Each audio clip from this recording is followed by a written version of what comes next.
히브리서 강의 13번째 시간입니다. 오늘 본문 히브리서 11장은 너무나 유명하죠. 믿음장이다 이렇게 부르는 성경입니다. 우리가 신앙생활하고 교회생활 하면서 가장 많이 듣게 되는 말이 믿음이라 하는 말이죠. 김 집사는 믿음이 좋다거나 요즘 우리 박 집사 믿음이 떨어졌다 뭐 이런 말을 합니다. 사실 우리 예수님도 우리에게 믿음으로 기도하라 하시고 너의 믿음이 너를 구원하였다 말씀하시고 믿음이 있음을 보고 크게 기뻐하시고 축복하시고 믿음이 없는 것을 보고 슬퍼하시고 책망하시기도 했습니다. 때문에 우리 신앙에 있어서 믿음은 가장 중요한 핵심 중에 핵심이다 그렇게 할 수 있겠습니다. 자, 이처럼 중요한 믿음, 이 믿음에 대해서 성경이 가장 확실하게 말씀해주고 있는 게 이 히브리서 11장이죠. 자, 그리고 그 믿음의 정의를 내리고 있는 구절이 오늘 본문입니다. 오늘 성경에서 말씀하는 믿음이라고 하는 게 뭐냐? 1절 보면은 믿음은 바라는 것들의 실상이요 보이지 않는 것들의 증거니 이렇게 말씀하고 있습니다. 믿음은 바라는 것들의 실상이다. 이렇게. 실상이 뭘까요? 실제라는 것이고 허상이 아니라는 것입니다. 그러니까 우리가 바라는 것, 소망하는 것이 헛개비가 아니라 실제로 되기 위해서는 믿음이 있어야 한다. 무슨 말이냐 하면 여기 실상이라고 하는 단어 자체가 헬라어로 히포스타시스라고 하는 단어인데 이 뜻은 설 수 있도록 아래에서 받쳐준다 하는 그게 가장 기본적인 뜻이에요. 다시 말하면은 믿음이 우리가 바라는 것, 내가 소망하고 희망하는 것들이 있는데 이게 설 수 있도록 무너지지 않도록 딱 받쳐주는 것. 그 근거가 기초가 믿음이다. 이런 뜻입니다. 그래서 우리가 바라고 소망하는 것이 실제로 이루어지기 위해서는 믿음이라고 하는 기초 위에 서야 한다. 이 말씀이에요. 사실 우리가 꿈을 꾼다 하는 것은 너무나 중요한 일이죠. 자, 꿈이 없는 인생, 꿈이 없는 가정, 꿈이 없는 교회, 꿈이 없는 나라는 아무것도 이룰 수가 없습니다. 그래서 우리가 우리 자녀들에게 특별히 너 꿈을 가져라, 꿈을 꾸어라, 너 꿈이 뭐냐 늘 물어보잖아요. 자, 그런데 그 꿈이 기초가 없는 꿈이 있어요.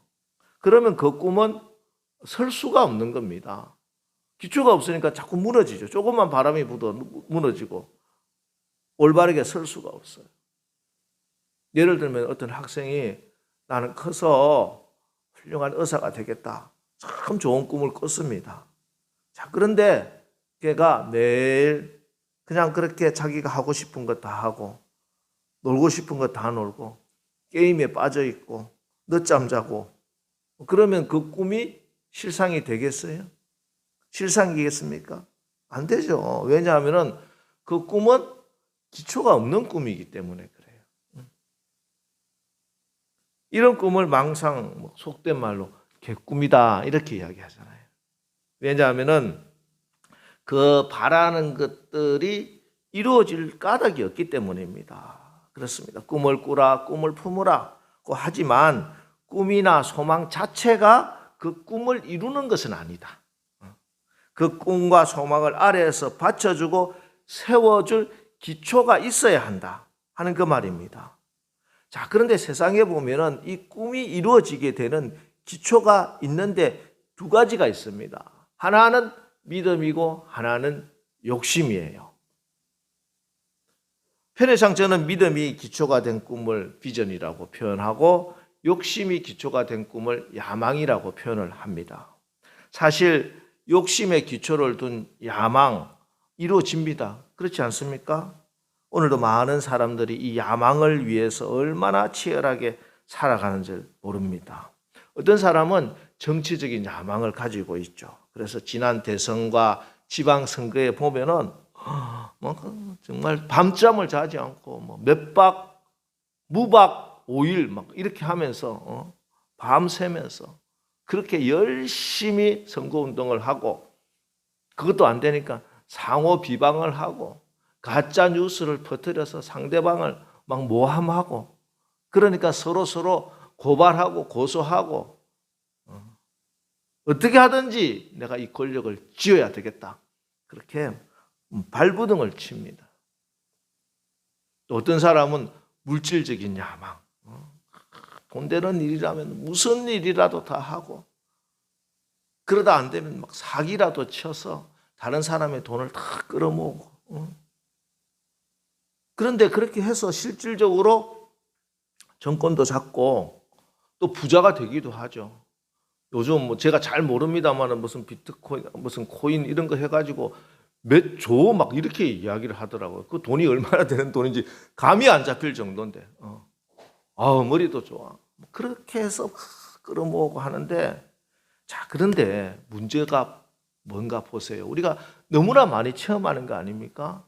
그 한 사람의 야망 때문에 그 야망을 이루기 위해서 얼마나 많은 사람들이 피눈물을 흘리고 가정이 파괴되고 심지어 극단적인 선택을 하게 되는 그런 일들이 막 일어나는 것입니다. 그래서 결국에는 그 가정도 그 사회도 그 나라도 다 무너지게 되는 거예요. 이 한 사람의 야망 때문에 그 야망을 이루는 것 때문에 그 사회 전체가 불행해지더라는 것이죠. 그런데 그게 너무나 당연합니다. 왜냐하면 욕심이 잉태하여 죄를 낳고 죄가 장성하여 사망을 낳느니라.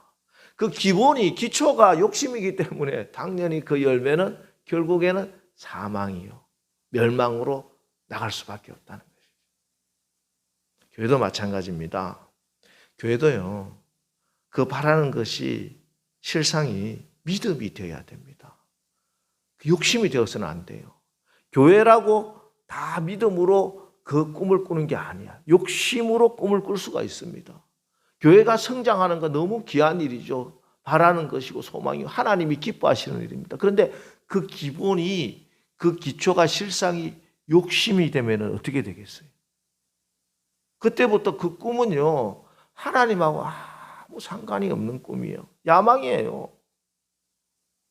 그래서 옆에 있는 교회가 그리스도의 지체가 아니고 저 교회를 무너뜨려야 산다. 경쟁자가 되고 심지어 작은 개척교회 성도들을 빼가는 영혼 도둑질하는 그런 강도 같은 교회가 있고 저질스러운 장사꾼 목사들이 생기는 것이에요.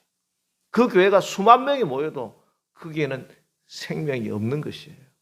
하나님하고 상관없는 교회입니다. 심하게 말하면 구원은 없어요. 여러분 예수 믿는 이유가 뭡니까? 우리가 하나님의 영원한 생명을 얻기 위한 것인데 여러분 우리의 삶과 우리의 신앙생활에 내가 바라는 것이 욕심이 아니라 믿음이 되어서 모든 것이 합력하여 선을 이루고 생명을 이루는 그런 귀한 축복의 주인공들 다 되시기를 주의 이름으로 축원합니다. 한국 교회 초대교회 때 김익두라고 하는 목사님이 계셨어요.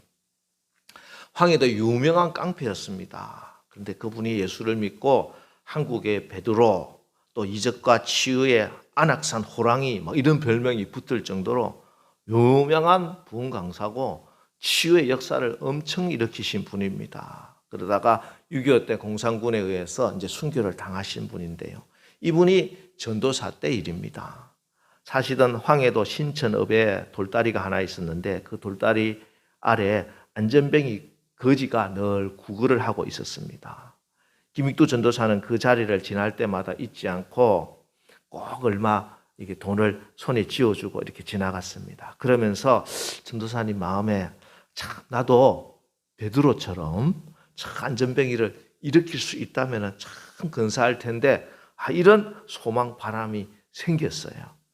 그러던 어느 날 한적한 오후에 김익두 전도사가 그 다리를 지나는데 한번 적선합시오. 김익두 전도사를 보고 안전뱅이가 손을 탁 내미는 거예요. 걸음을 멈추고 그를 바라보다가 오늘은 인적도 뜸하고 마침 보는 사람도 없으니 이럴 때 저 안전뱅이를 한번 일으켜 보면 어떨까 하는 생각에 다시 한번 주위를 훑어보니까 아무도 없는 거예요. 참 좋은 기회다 생각하고 다가가서 사도행전에서 베드로가 했듯이 그 안전뱅이를 주목하여 보고 이렇게 말합니다. 날 똑똑히 보시오. 안전뱅이가 예? 나요? 그러니까 김익도 전도사가 안전뱅이 오른손을 확 움켜쥐고 성경에 있는 말씀 그대로 큰 소리로 명령합니다. 은과 금은 내게 얻거니와 내게 있는 것으로 내게 주노니 곧 나사렛 예수 이름으로 일어나 걸어라 외치면서 안전뱅이를 힘껏 이렇게 세웠습니다. 그런데 안전뱅이가 다시 벌썩 주저앉는 거예요. 안전뱅이가 안 일어나는 거예요. 너무나 부끄러워가지고 그 자리를 도망쳐 나와 그 길로 예배당에 뛰어나가가지고 강단 아래 무릎을 꿇고 기도하는데 그의 마음속에 하나님의 음성처럼 하나님의 마음이 확 다가오는 거예요. 그렇다. 내가 안전뱅이를 일으켜 보려고 했던 것은 믿음이 아니라 이 안전뱅이를 고쳐서 명성을 얻어보라고 생각했던 욕심이었구나. 믿음이 없이 한 거예요. 참 한심한 노릇이다. 그래서 자기의 믿음이 없음을 탄식하면서 진심으로 회개하면서 7일간 금식으로 기도했습니다. 그리고 자기 마음에 있던 명성을 얻어보려고 했던 그 욕심, 허망한 명예욕이 눈 녹듯이 사라지고 이제는 한 영혼을 보면서 사랑과 긍휼한 마음이 넘쳐나서 눈물이 한없이 흘러내렸습니다. 그리고 기도한 후에 김익도 전도사가 그 안전뱅이를 다시 찾아가서 얻고 교회에 와서 같이 기도합시다 하고 기도를 했어요. 그런 기도하는 중에 갑자기 안전뱅이가 벌떡 일어나게. 그게 김익도 목사의 첫 번째 기적이었습니다. 욕심의 기초가 되어 주위를 둘러보고 막 큰 소리로 선포했을 때는 아무 능력이 나타나지 않았는데 회개하고 사랑과 긍휼을 마음을 가지고 믿음으로 같이 기도할 때 안전뱅이가 일어나더라는 것이. 그 이후에 2만여 명의 난치병 환자들을 기도로 고치고 200여 명의 신학생들을 키워냈고 그러다가 6.25 때 공산군에 의해서 순교를 하십니다. 여러분, 여러분의 꿈이, 여러분의 가정에, 여러분의 자녀들의 꿈이, 우리 교회의 꿈이 믿음이 실상이 되시기를 주의 이름으로 축원합니다. 그래서 그 꿈이 이루어지는 과정이 모두 다 합력하여 선을 이루고 그 열매가 모든 사람에게 유익하고 생명의 역사가 일어나기를 주의 이름으로 축복합니다. 자, 그리고 오늘 믿음은 보이지 않는 것들의 증거다 이렇게 말씀하죠. 그러니까 믿음은 보이지 않는 것과 관련이 있는 거예요. 보이는 것하고 관련이 있는 게 아니라 믿음은 보이지 않는 것과 관련이 있는 것이다. 우리는 백문이 불여일견이다. 보는 것이 믿는 것이다. 보고 믿어라 이렇게 이야기하지만 성경은 보이지 않는 것의 믿음이다. 이렇게 보이지 않는 것이. 믿음으로 보는 것이지 보는 것을 믿는 게 아니다. 이 말씀을 하는 것이죠. 예수 믿지 않는 사람들 전도하다 보면 제일 많이 듣는 이야기가 아이고 하나님이 어디에서 천국이 어디에서 한번 보여줘봐. 내가 보여주면 믿을게. 그렇게 이야기하지만 여러분 보여줄 수 있어요? 누가 보여줄 수 있어요? 천국을. 하나님은. 그건 믿음으로만 볼 수 있는. 그들에게 보여줄 방법이 없어요. 천국이 있다는 걸 어떻게 보여주겠어요? 그들은 평생 천국을 볼 수가 없어요. 왜? 그들의 불신앙이 그들의 믿음의 눈을 가려버렸기 때문에 그렇습니다. 그러나 우리는 믿음으로 하나님의 나라를 천국을 바라보는 것이죠. 그래서 우리가 마지막 때 하나님 나라 가는 그 순간에 우리는 내 앞에 놓여 있는 그 하늘 가는 길이 열려 있다는 것을 보고, 믿음으로 보고 얼굴을 환하게 펴고 아버지 품으로 가는 것을 우리가 보게 되는 것입니다. 우리가 살아가는 하루하루도 마찬가지입니다. 믿음이 없으면 아무것도 깜깜해서 아무것도 안 보이지만, 믿음을 가지게 되면은 하나님이 축복하시는 그 길이, 하나님이 계획하신 그 아름다운 하나님 나라가 우리 가정에, 우리 교회에 임하는 것을 보면서 기쁨으로 신앙생활을 할 수 있다는 것입니다. 하나님이 노아에게 세상을 홍수로 심판하시겠다 말씀합니다. 이때 노아가 하늘을 쳐다보죠. 하늘에 구름 한 점 없어요. 이슬비도 내리지 않게 생겼어. 원래 그 땅 비가 오지 않는 땅이고, 홍수는 내릴 확률이 거의 없고, 지금까지 홍수가 온 일도 없고, 그런데 하나님은 홍수가 올 것이니 산 위에 방주를 지어라 이렇게 말씀하시는데, 그런데 노아가 그 말씀에 순종을 해요. 왜? 믿음으로 보았기 때문에. 믿음으로 봐야 순종할 수 있습니다. 믿음으로 보지 못하면 순종 못합니다. 노아는 하나님의 말씀을 믿고 그 믿음으로 정말 하나님이 홍수로 심판하는 그것을 보고 산 위에 방주를 지었던 것입니다. 1885년 4월 5일 부활절 아침, 27살 아펜젤러, 26살 언더우드 선교사가 인천 제물포항에 도착합니다.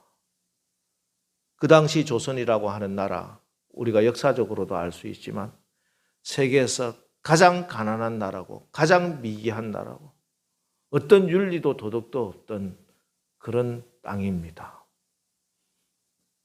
모든 것이 열악했고 절망적이었어요. 이때 제물포 펄에 무릎을 꿇고 언더우드 선교사가 이렇게 기도합니다. 자, 기도문 한번 보겠습니다. 제목이 보이지 않는 조선의 마음이라고 하는 기도입니다. 주여, 지금은 아무것도 보이지 않습니다. 주님, 메마르고 가난한 땅, 나무 한 그루 시원하게 자라오르지 못하고 있는 땅에 저희들을 옮겨와 심으셨습니다. 그 넓고 넓은 태평양을 어떻게 건너왔는지 그 사실이 기적입니다. 주께서 붙잡아 뚝 떨어뜨려 놓으신 듯한 이곳, 지금은 아무것도 보이지 않습니다. 보이는 것은 고집스럽게 얼룩진 어둠뿐입니다. 어둠과 가난과 인습에 묶여있는 조선 사람뿐입니다. 그들은 왜 묶여 있는지도 고통이라는 것도 모르고 있습니다. 고통을 고통인 줄 모르는 자에게 고통을 벗겨주겠다고 하면 의심부터 하고 화부터 냅니다. 조선 남자들의 속셈이 보이지 않습니다. 이 나라 조정의 내심도 보이질 않습니다. 가마를 타고 다니는 여자들을 영영 볼 기회가 없으면 어쩌나 합니다. 조선의 마음이 보이지 않습니다. 그리고 저희가 해야 할 일이 보이질 않습니다. 그러나 주님, 순종하겠습니다. 겸손하게 순종할 때 주께서 일을 시작하시고 그 하시는 일을 우리들의 영적인 눈이 볼 수 있는 날이 있을 줄 믿나이다. 믿음은 바라는 것들의 실상이요 보이지 않는 것들의 증거니 라고 하신 말씀을 따라 조선의 믿음의 앞날을 볼 수 있게 될 것을 믿습니다. 지금은 우리가 황무지 위에 맨손으로 서 있는 것 같사오나 지금은 우리가 서양 귀신 양기자라고 손가락질 받고 있사오나 저들이 우리 영혼과 하나인 것을 깨닫고 하늘나라의 한 백성 한 자녀임을 알고 눈물로 기뻐할 날이 있음을 믿나이다. 지금은 예배드릴 예배당도 없고 학교도 없고 그저 경계의 의심과 멸시와 천대함이 가득한 곳이지만 이곳이 머지않아 은총의 땅이 되리라는 것을 믿습니다. 주여 오직 제 믿음을 붙잡아 주소서.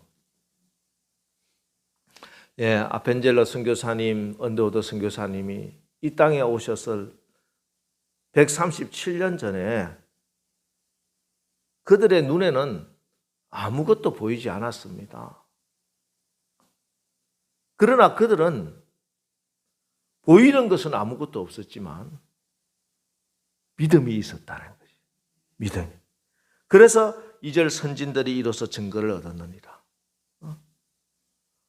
보이지 않았지만 믿음으로 증거를 얻는 거예요. 그 증거가 뭡니까?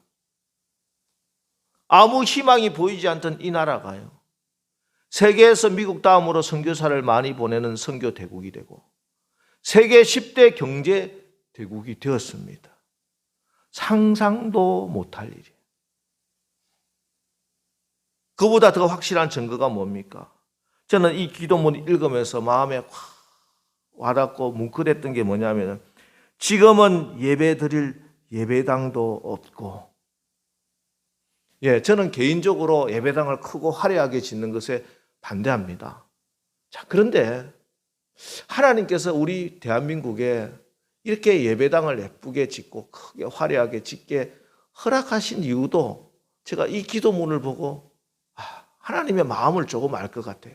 물론 그게 좋고 권할 일은 아닙니다만은, 이날 이 선교사님, 언더우드 선교사님이 진흙풀에 꿇어 앉아서 하나님, 이 땅에 예배드릴 예배당이 없습니다, 그렇게 기도하고 있을 때 하나님께서, 그래, 내가 너 마음을 받았다, 그런데 이 땅에 아름다운 예배당을 짓도록 허락하마.